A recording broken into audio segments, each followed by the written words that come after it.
ஒரு கல்யாணத்துக்குள்ள நுழைஞ்சிட்டோம்னா பொண்ணு மாவளைய மட்டும் படக்குன்னு கண்டுபிடிச்சிடலாம். ஆனா மத்த எல்லாரையும் யார் யாருன்னு அவங்க செய்கைகளை வச்சு எப்படி கண்டுபிடிக்கிறதுங்கிறதான் இப்போ பார்க்க போறோம். கல்யாண மேடையில புல் மேக்கப்புல பார்த்த உடனே பளிச்சின்னு தெரியறது பொண்ணுதான். ஆனா அந்த பொண்ணை விட அதிகமா மேக்கப் போட்டுக்கிட்டு ஒண்ணு அந்த ஸ்டேஜ்ல சுத்திக்கிட்டு இருந்தா அதுதான் பொண்ணோட தங்கச்சி. கல்யாண வீடியோ கவரேஜ்ல எல்லா பிரேம்லையும் பொண்ணும் மாவளையும் இருப்பாங்க. அவங்களுக்கு அடுத்தபடியா எல்லா பிரேம்லையும் 2-3 தங்க சங்கிலிகள் தெரிகிற மாதிரி நிக்கிற ஒரு பொண்ணு இருக்கும். அது வேற யாரும் இல்லை, பையனோட அக்கா. ஆளுக்கும் போட்டிருக்க ட்ரெஸ்ஸுக்கும் சம்பந்தமே இல்லாம ஆனா மாப்பிளைக்கு ஈக்குவலா ஒருத்தன் கோட் சூட் எல்லாம் போட்டுக்கிட்டு டம்மியா ஸ்டேஜ்ல நின்னுகிட்டு இருப்பான். அது வேற யாரும் இல்லை, மாவளையோட அக்கா புருஷன். அந்த கோட்டை அவர் கல்யாண ரிசப்ஷனுக்கு அப்புறம் இப்பதான் போட்டிருப்பாரு.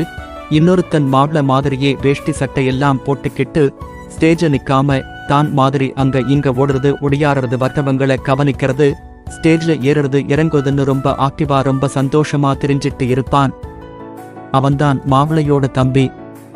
ரோட்டு கிளியரான சந்தோஷத்துல தலைகால் புரியாம சுத்திக்கிட்டு இருப்பான். மாவளைக்கு லைட்டா வேர்த்தாலோ வாழ்த்த வர்றவங்க கூட்டத்துல பொட்டு வைக்கும் போது லைட்டா அங்க இங்க அப்பிட்டாலோ மின்னல் மாதிரி ஒருத்தன் ஒரு கர்ச்சிப்ப வச்சுக்கிட்டு மாவள மூஞ்ச தொடச்சிட்டே இருப்பான். அவன் மாவளையோட ஸ்கூல் ஃப்ரெண்டா இருக்கும்.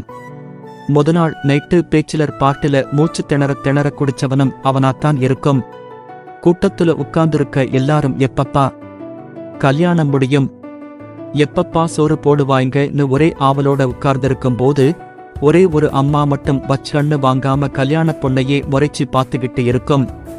அப்படி இருந்தா அது பொண்ணோட அப்பா வழி அத்தென்னும். அவங்க பையனுக்கு இந்த பொண்ணை கேட்டு பொண்ணு வீட்டுல இல்லைன்னு சொல்லிட்டாங்கன்னும் நீங்களே கண்டுபிடிச்சிடலாம். மே மாசம் பீக் அவர்ல சென்னை சிட்டி பஸ்ல டிராவல் பண்ண மாதிரி ஒரு களைப்போட ஒரு நிமிஷம் கூட உட்காராம ஸ்டேஜ்ல கல்யாணம் முடிஞ்சிருச்சா இல்லையான்னு கூட கவனிக்காம எல்லாரையும் போய் வாங்க வாங்க சாத்து போங்கன்னு ஒருத்தர் கூப்பிட்டு இருந்தா அவர்தான் பொண்ணோட அப்பா. பொண்ணுக்கு எத்தனை சவரன் நகை போட்டிருக்காங்க, யார் யார் என்ன செய்றாங்கங்கிற விஷயத்த பையனோட அம்மா அப்பாவை விட இன்னொரு முக்கியமான கேரக்டர் ரொம்ப கூர்மையா திருட்டு பையன் நகையை கவ போறப்போ பாக்குற மாதிரி ஒண்ணு பார்த்துக்கிட்டு இருக்கும். அது வேற யாரும் இல்லை, பையனோட அண்ணி. எங்க நம்மள் விட அதிகமா நகையை போட்டுவிட்டு நம்மள் தம்மி ஆக்கிர போறாய்களோங்கிற பீதியிலேயே இருக்கும்.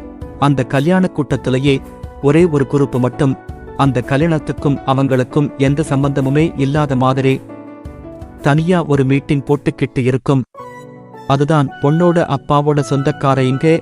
கடைசியா கல்யாணம் முடிஞ்சு எல்லாரும் போட்டோ எடுக்க வரும்போது பொண்ணோட ஃப்ரெண்ட்ஸை பார்த்து இவ்வளவு நாளா நீங்கெல்லாம் எங்கம்மா இருந்தீங்கன்னு மைண்டில் நினைக்கிறான் பாருங்க, அவன்தான் நம்ம மாவளை.